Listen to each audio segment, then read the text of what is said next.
Final thoughts.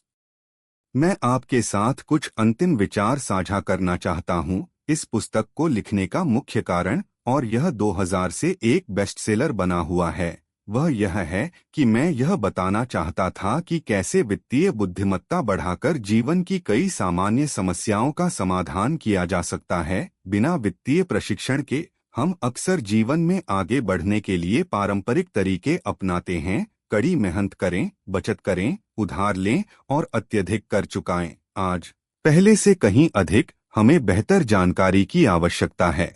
मैं निम्नलिखित कहानी का उपयोग एक उदाहरण के रूप में करता हूं कि आज के समय में कई युवा परिवारों के सामने एक वित्तीय समस्या कैसे आती है, अपने बच्चों को अच्छी शिक्षा कैसे दिलाएं और अपने स्वयं के सेवानिवृत्ति की योजना कैसे बनाएं।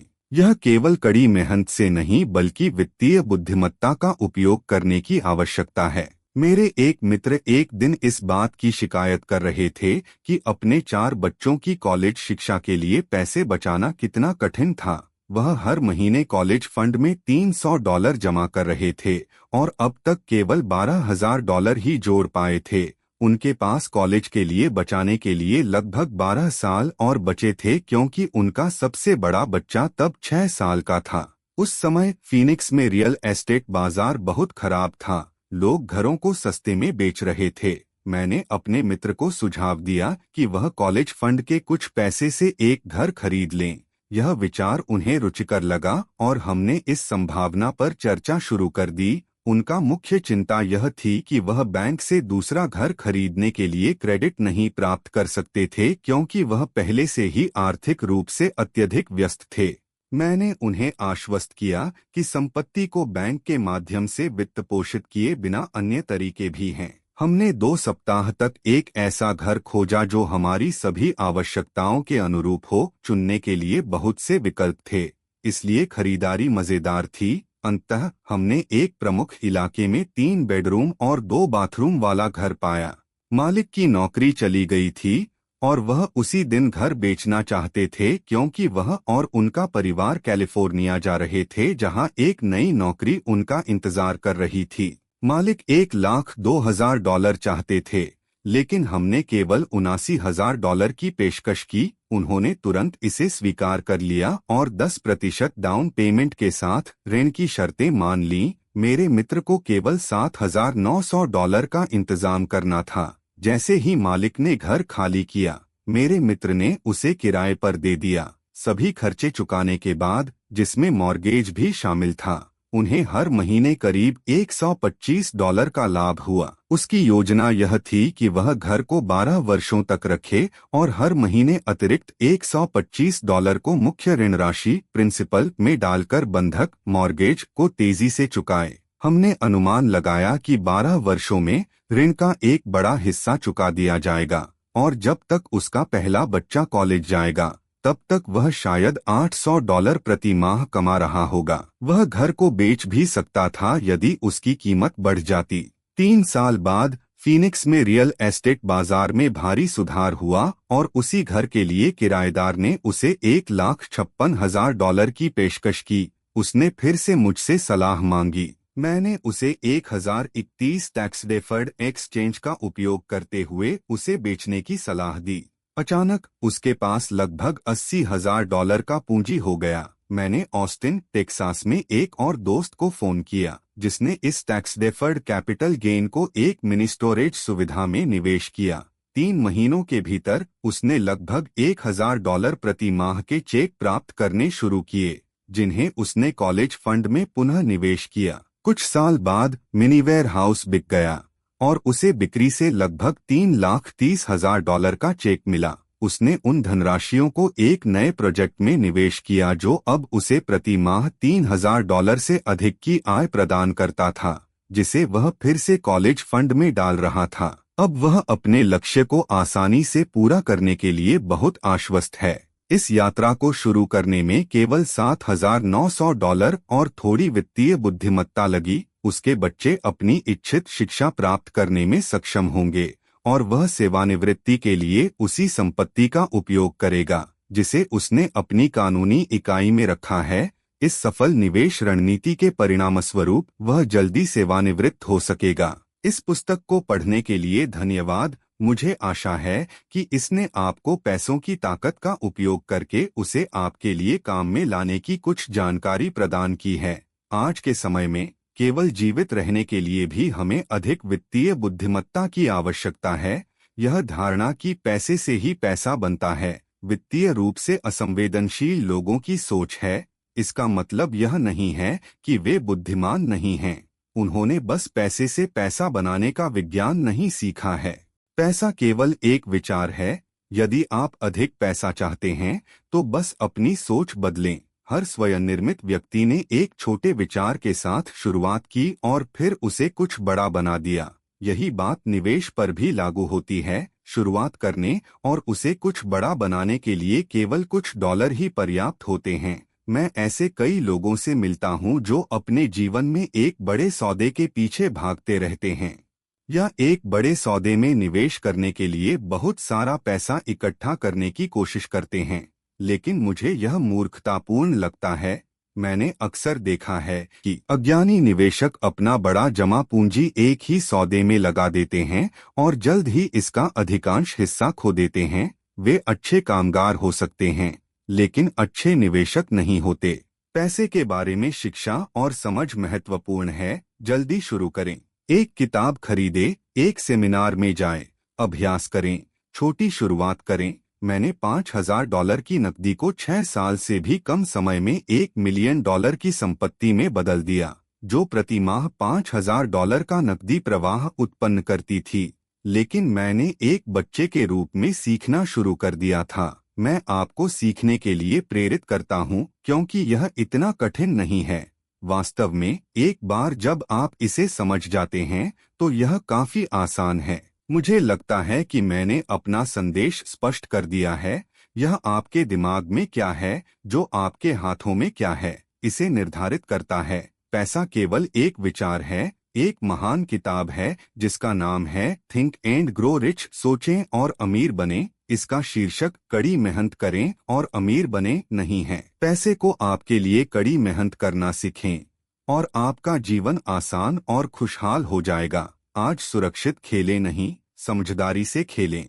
3 प्रकार की आय। लेखांकन की दुनिया में 3 प्रकार की आय होती हैं। 1 सामान्य अर्जित आय, 2 पोर्टफोलियो आय, 3 निष्क्रिय आय। जब मेरे गरीब पिता ने मुझसे कहा, स्कूल जाओ, अच्छे अंक प्राप्त करो और एक सुरक्षित नौकरी ढूंढो, तो वह मुझे अर्जित आय, कमाई गई आय के लिए काम करने की सलाह दे रहे थे। जब मेरे अमीर पिता ने कहा, अमीर लोग पैसे के लिए काम नहीं करते, वे अपने पैसे को उनके लिए काम करने देते हैं, तो वह निष्क्रिय आय और पोर्टफोलियो आय के बारे में बात कर रहे थे। अधिकतर मामलों में निष्क्रिय आय रियल एस्टेट निवेशों से प्राप्त होती है। पोर्टफोलियो आय पेपर एसेट्स जैसे कि शेयर और बॉन्ड्स से प्राप्त होती है। बिल गेट्स को दुनिया का सबसे अमीर आदमी बनाने वाली आय पोर्टफोलियो आय है, न कि अर्जित आय।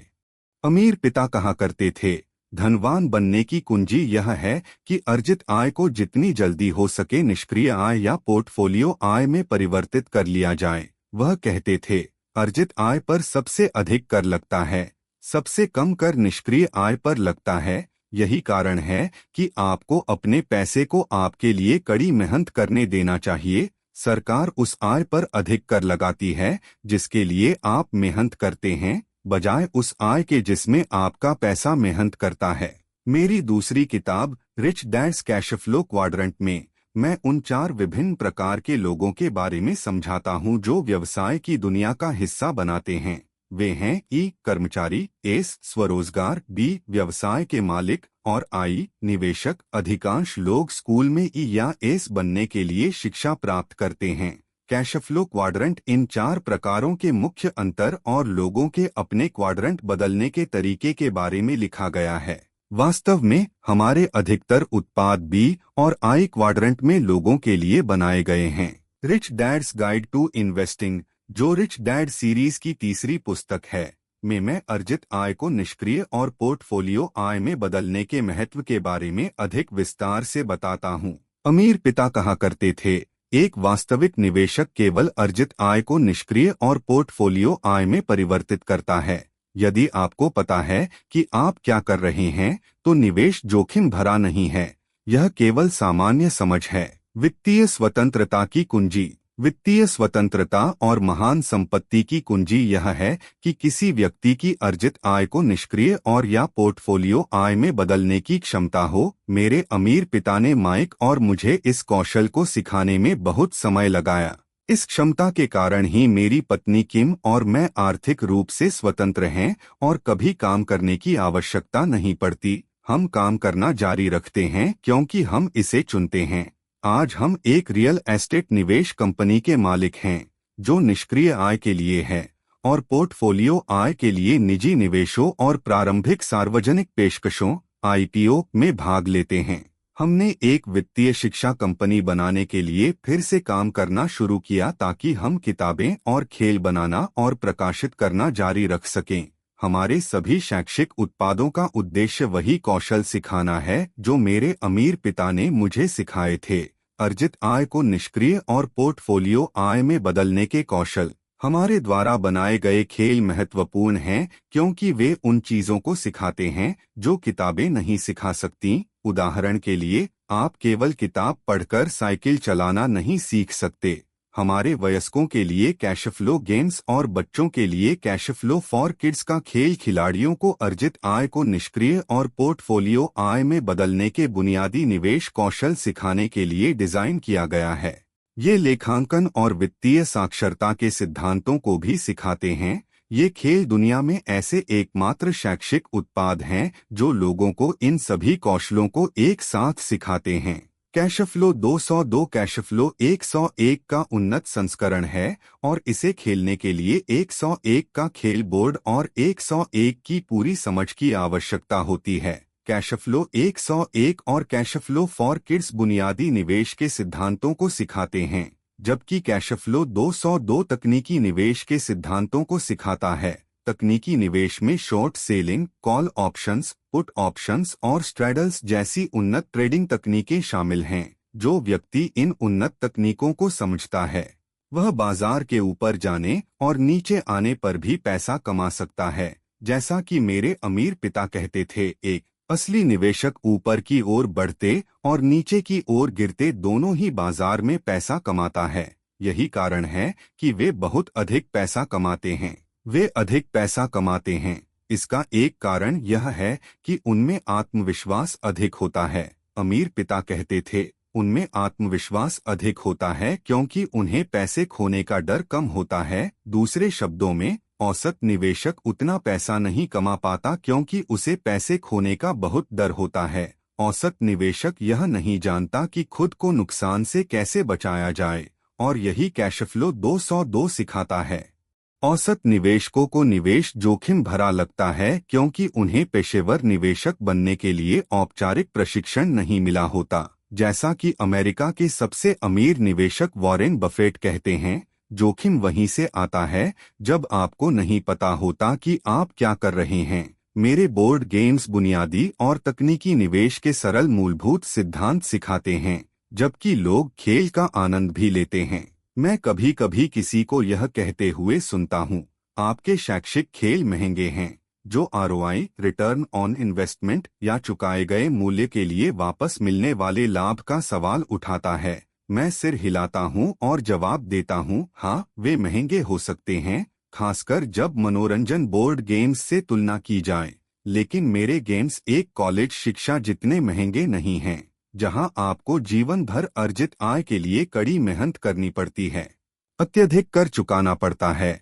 और फिर निवेश बाजारों में अपना सारा पैसा खोने के डर में जीना पड़ता है। जब कोई व्यक्ति कीमत के बारे में बड़बड़ाता हुआ चला जाता है, तो मुझे मेरे अमीर पिता की बात याद आती है। यदि आप अमीर बनना चाहते हैं, तो आपको यह जानना चाहिए कि किस प्रकार की आय के लिए कड़ी मेहनत करनी चाहिए, इसे कैसे बनाए रखना चाहिए और इसे नुकसान से कैसे बचाना चाहिए। यही महान धन की कुंजी है। अमीर पिता यह भी कहते थे, यदि आप इन 3 प्रकार की आय में अंतर नहीं समझते हैं और उन आयों को प्राप्त करने और सुरक्षित रखने के कौशल नहीं सीखते हैं, तो आप संभवतः अपनी जिंदगी उस आय से कम कमाते हुए बिताएंगे जितना आप कमा सकते थे, और उससे अधिक मेहनत करेंगे जितनी आपको करनी चाहिए थी। मेरे गरीब पिता का मानना था कि एक अच्छी शिक्षा, एक अच्छी नौकरी और सालों की कड़ी मेहनत ही सफलता पाने के लिए पर्याप्त हैं। मेरे अमीर पिता भी मानते थे कि अच्छी शिक्षा महत्वपूर्ण है, लेकिन उनके लिए यह भी जरूरी था कि माइक और मैं 3 प्रकार की आय के बीच अंतर जाने और किस प्रकार की आय के लिए कड़ी मेहनत करनी चाहिए यह समझें। उनके लिए यह बुनियादी वित्तीय शिक्षा थी। 3 प्रकार की आय के बीच अंतर को जानना और इन आयों को प्राप्त करने के निवेश कौशल को सीखना किसी भी व्यक्ति के लिए बुनियादी शिक्षा है जो महान संपत्ति प्राप्त करने और वित्तीय स्वतंत्रता हासिल करने की कोशिश करता है। यह एक विशेष प्रकार की स्वतंत्रता है जिसे केवल कुछ ही लोग जान पाएंगे। जैसा कि अमीर पिता पहले पाठ में कहते हैं, अमीर लोग पैसे के लिए काम नहीं करते, वे जानते हैं कि अपने पैसे को उनके लिए कड़ी मेहनत करने कैसे दिया जाए। अमीर पिता कहते थे, साधारण अर्जित आय वह पैसे हैं जिनके लिए आप काम करते हैं, और निष्क्रिय और पोर्टफोलियो आय वह पैसे हैं जो आपके लिए काम करते हैं। इस छोटे से अंतर को जानना मेरे जीवन में बहुत महत्वपूर्ण रहा है। या जैसे रॉबर्ट फ्रॉस्ट अपनी कविता के अंत में कहते हैं, और इसने सभी अंतर बना दिए। एक्शन लें। आप सभी को 2 महान उपहार दिए गए थे, आपका दिमाग और आपका समय। यह आप पर निर्भर करता है कि आप इन दोनों के साथ क्या करना चाहते हैं। हर $1 के नोट के साथ जो आपके हाथ में आता है, आप ही के पास यह शक्ति है कि आप अपनी तकदीर का निर्धारण करें। यदि आप इसे मूर्खता से खर्च करते हैं तो आप गरीब बनने का चुनाव करते हैं। यदि आप इसे कर्जों पर खर्च करते हैं तो आप मध्य वर्ग में शामिल हो जाते हैं। यदि आप इसे अपने दिमाग में निवेश करते हैं और संपत्तियां हासिल करने का तरीका सीखते हैं तो आप धन को अपना लक्ष्य और भविष्य बनाने का चुनाव करते हैं। चुनाव आपका है और केवल आपका है। हर दिन हर डॉलर के साथ आप यह तय करते हैं कि आप अमीर, गरीब या मध्यवर्गीय बनना चाहते हैं। इस ज्ञान को अपने बच्चों के साथ साझा करने का चुनाव करें और आप उन्हें उस दुनिया के लिए तैयार कर रहे हैं जो उनका इंतजार करती है। कोई और नहीं करेगा। आप और आपके बच्चों का भविष्य उन विकल्पों से निर्धारित होगा जो आप आज न कि कल बनाते हैं। मैं आपको इस अद्भुत उपहार जीवन के साथ महान संपत्ति और बहुत सारी खुशियां की शुभकामनाएं देता हूं।